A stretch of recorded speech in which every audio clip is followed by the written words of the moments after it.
Colin, we'll start with the Supreme, the first race. ELIXIR, the NUTZ has done nothing wrong. You think he's got a big chance, do you?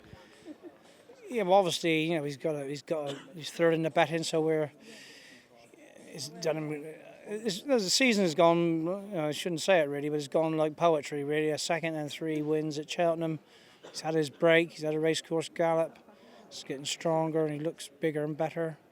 And he probably would need to, but so's every other horse in the race. But he obviously responds well at Cheltenham, and I think it's lovely that he makes a running, get us out of the traffic, and they got to come round us.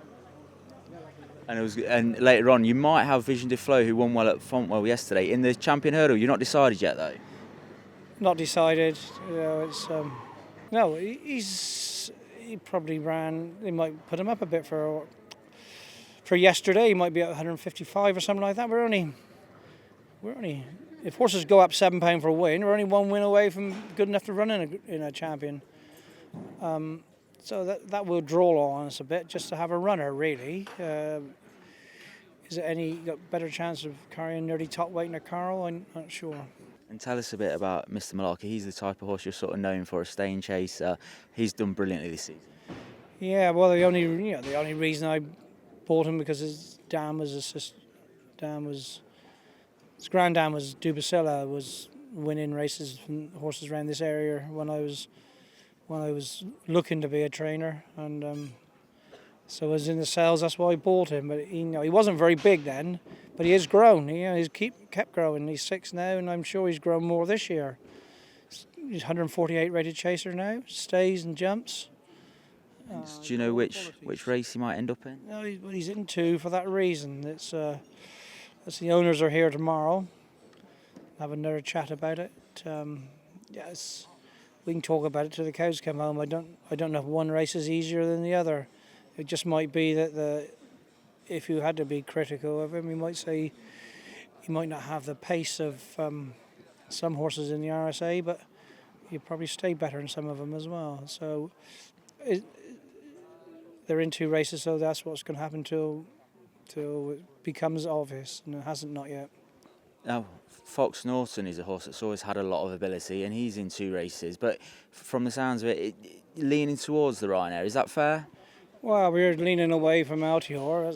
That is, like everyone else, Altior has looked, if anything, better again this season. He looks unbeatable. Can go from the front or held up. If he frightens away a lot, then we might go there. But the reason he's in 2 is very similar to Mr. MALARKY. I think if you had to ask me, I think Fox Norton is probably better in a 2 mile flat out than he is 2.5 flat out. So there's a chance. There's an equal chance either way.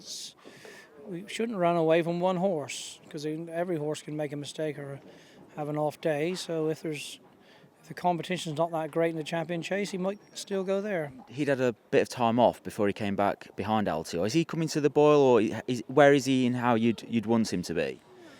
Yeah, it should be his 3rd run, shouldn't he? Should be back now. We had him fit. We rode him twice a day, like we do after they come back from he pulled a bit of bone off in the back of his knee, so he didn't go out in the field this summer. He was in box rest for 2 or 3 months.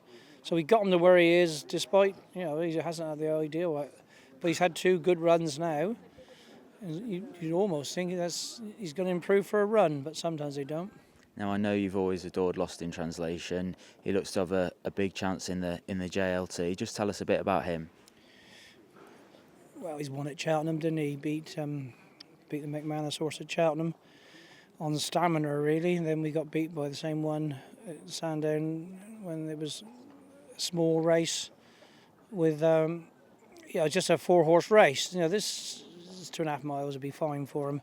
In a championship race, I'd go flat out. He won't have to make all his running.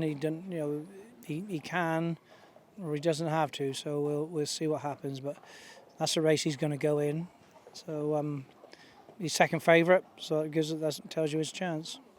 KILBRICKEN Storms had a bit of time off. Things didn't quite work out over fences, but he's a good horse nonetheless, and he showed that in the Albert Bartlett last year. Yeah, we showed it there, and people said that might have been a bit. One or two didn't perform that day, but he still went on and very nearly done the same at Punchestown. That makes him into a real good horse.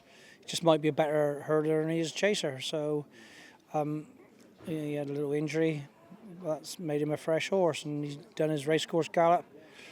He was mighty impressive. So he probably won't need another racecourse gallop now. He's only a fortnight away. And he can go in there. He's a sort of half forgotten horse. And West Approach seems to have a Paisley Park problem, but it sounds like you've got a plan to try something. Yeah, I don't know if it will work, but Just explain that.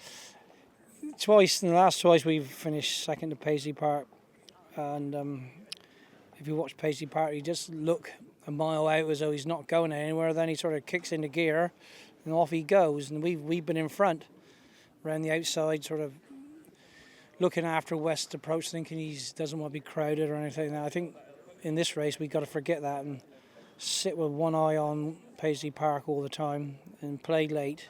I'd love to see, and Tom Skinner, it's not my plan as much as his, play late once and not go to the front three out and get outstayed. So we all got to look for these. We've got to look for these chances, and I think he should be in the first half a dozen in the betting, but there's plenty of horses in Ireland and ones we haven't run against yet. And on to the Gold Cup, the race, your favourite race. You've got this defending champion, Native River. You missed your prep at Newbury. That was a bit of a pain, but he's had an away day as well, hasn't he? Yeah, we would have, Newbury would have been fine. It was a nice springboard for the last 2 years. And this year I think we're going to take on Clanzobo, but he's been very good at Newbury on the flat level galloping track, left-handed. But we have always had that Kempton wasn't his ideal, and Ascot's a very similar type of track. So he decided not to do it, and he's been good at home. We're trying to leave all the petrol in with this one. You only had one race before the Cheltenham Gold Cup last year, so this year we've had two, and it worked last year. So you can't forget what works the season before. So that's our plan. We've got a glorious sunny morning. You wouldn't be complaining if it rained for the next 2 weeks, though. I don't mind if the sun stays out, as long as you put the water on. It's it's for all of us. It's not just Native River. It's everyone's best horses are going to be at Cheltenham, and for everybody and every horse, we don't want quick ground. We want soft ground. And can you say if he's better than ever? Is he as good as last year? What's your view on how his actual form is? I thought this morning he looked as well as I've ever seen him here parading. He looked fit and lean, happy. Whether he's on his best form, he was going nowhere at Kempton. He was, one time I looked back and he's about 7th or 8th. I thought he was pull up.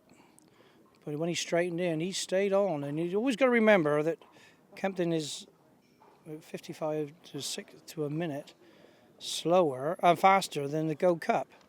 The way he was finished at Kempton, he was, he'd have shook them up there if it'd been another minute to run.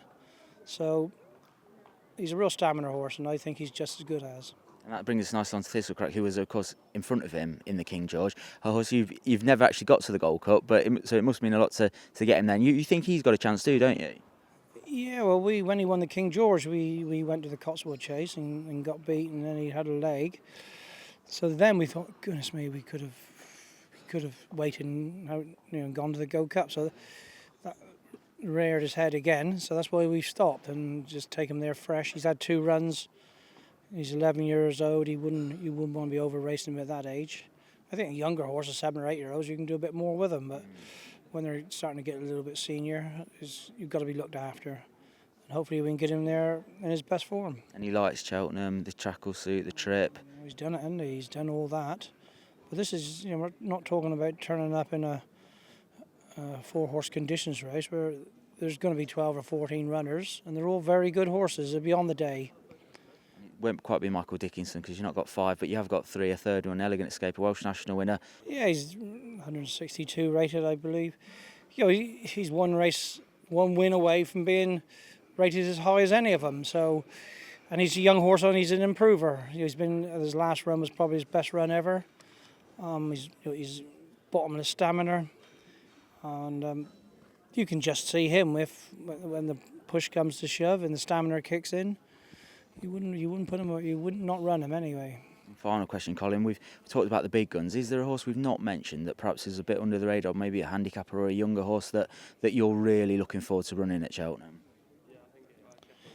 Well, I might need time to think about that, but one in the champion bumper actually. Oh, okay. Master Debonair's done nothing wrong, and he's a second beaten ahead, and he won at Cheltenham as a 4-year-old with a penalty. So he was taking on 5-year-olds and a penalty. It can't be ignored. He's had a break. He's had a racecourse gallop, a proper galloping horse, and he's pacey. So he's the one no one's really spoke about. So he'd have a chance.